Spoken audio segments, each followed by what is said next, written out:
Get ready for dictation. 3, 2, 1. Start. Mr. Deputy Speaker, Sir, we are happy to debate this important subject once more. As you know, the defense debate should necessarily concern all of us, and it should be based on a national consensus. It is not a one party business or a one man show. It concerns the entire nation, its security and liberty, as without a strong country, everything else has no meaning. Therefore, all valid viewpoints expressed must be taken into account in evolving such a policy.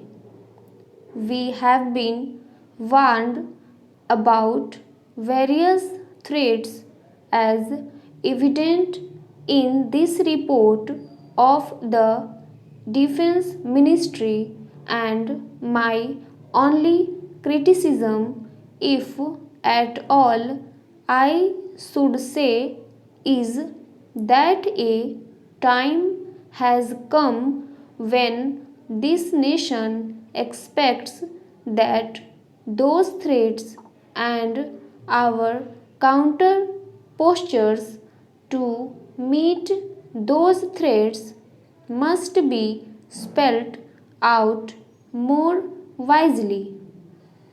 But by this I mean that one who studies this report, unless one has access to various other documents available in abundance elsewhere, one cannot arrive at a position as to what exactly we are trying to do in order to meet the so called threat, which I certainly assert there is.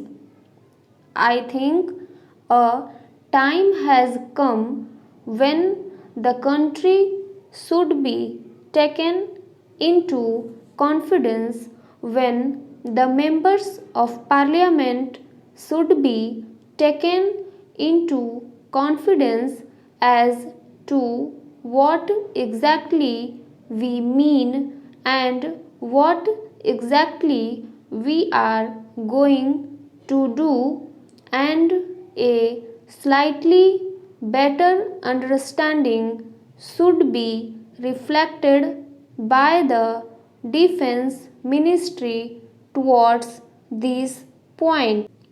I certainly do not wish that classified items are to be made available. They are certainly the prerogative of the administration to keep, but they should give us, at least in general terms, what we are expected to know. Nearly 55% of the last year's defense budget was spent on the rise in the costs of petroleum articles, oil, fuels, lubricants, and the rise in pay scales, pensions, and allowance, etc. It hardly left for the entire defense budget a balance of 40%, which goes to make the real hard punch. And so it remains this year also. This position has to be rectified in the coming months, and that is a cause for concern. I have the greatest regard for the Honorable Defense Minister, and I know that he is a man of action and that he will take this point into account so that our defenses do not lack the punch that we want to have. The threats, as spelled out in the report of the ministry, are mainly from the north and west, and as far as they go, they are right. As far as the threat from the West is concerned, it is more positive. I do not foresee anything to come out of that cold state in the north. But if you look at the west, the defense budget of Pakistan has increased by 25% in the last year. From 1981, they have increased their budget 50%. They have raised 3 infantry divisions and 1 armored division. Not only that, they say that Pakistan will settle outstanding differences with India from a position of strength. We, on the other hand, have the same commitments as we had before 1971. That should be an indication to those who understand this matter that our commitments remain the same. Our ratio of forces on the western sector necessarily has not improved as one would like them to do.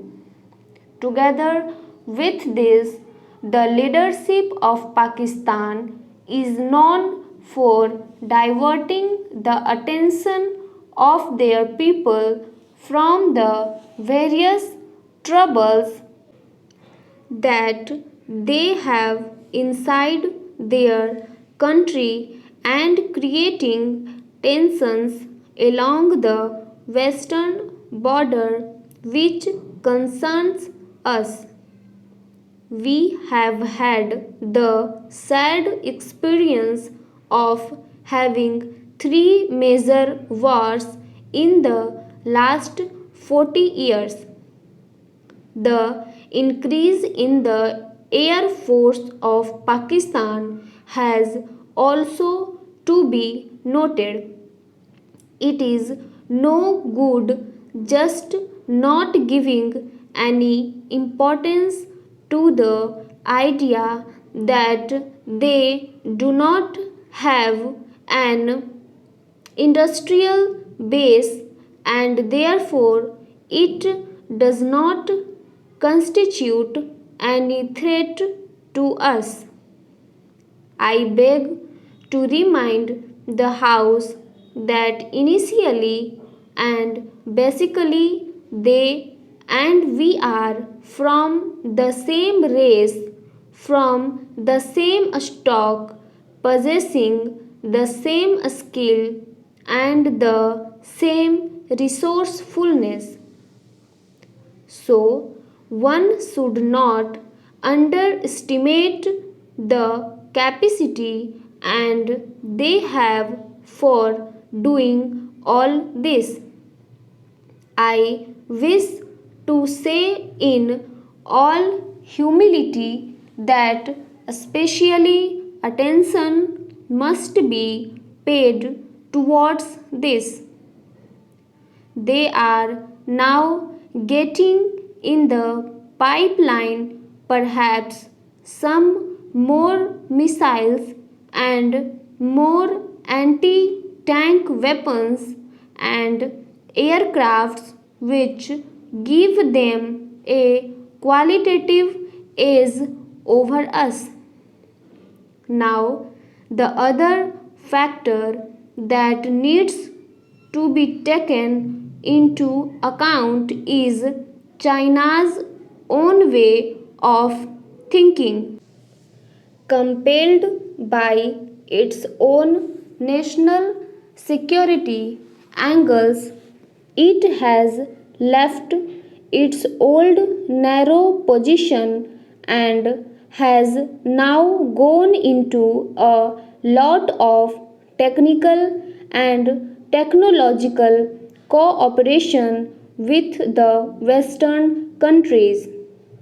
So, there should be no doubt that when production starts flowing out of China in this new generation of armaments, it will certainly flow into the pipeline to Pakistan. All these factors should be taken into account by the Ministry of Defense. Stop.